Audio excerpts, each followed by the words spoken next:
Hello, my name is Milan, and in this video I'm going to be talking about my religious background and upbringing and how that has come to affect and lead to my identity today. And so I've written down a few notes here, so if you see me glancing that way, that's what I'm doing.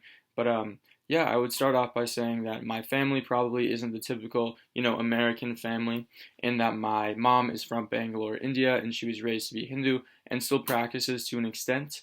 And then my dad was raised in Burnsville, Minnesota, and grew up Catholic.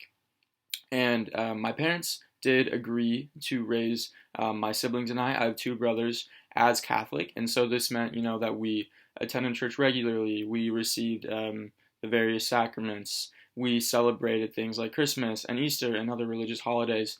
And despite the prominence of, I guess, Catholicism and Christianity, not that we were super, super religious, it was definitely there.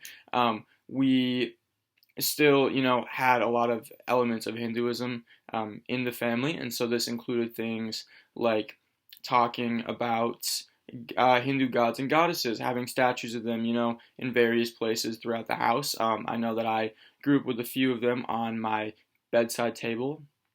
And even when we would go visit my mom's family, who doesn't live in the Midwest but lives, sort of all over the U.S., we would go to Hindu temples with them, and it would be an entire, family experience.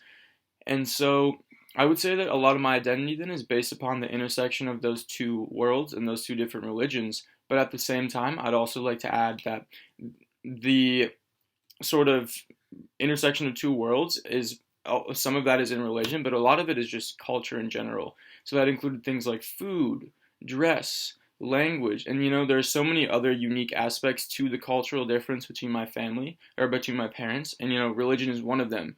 But I would say that was never the sole focus, because there are so many different aspects and facets of both cultures that we were always interacting with. And yeah, that was kind of my background.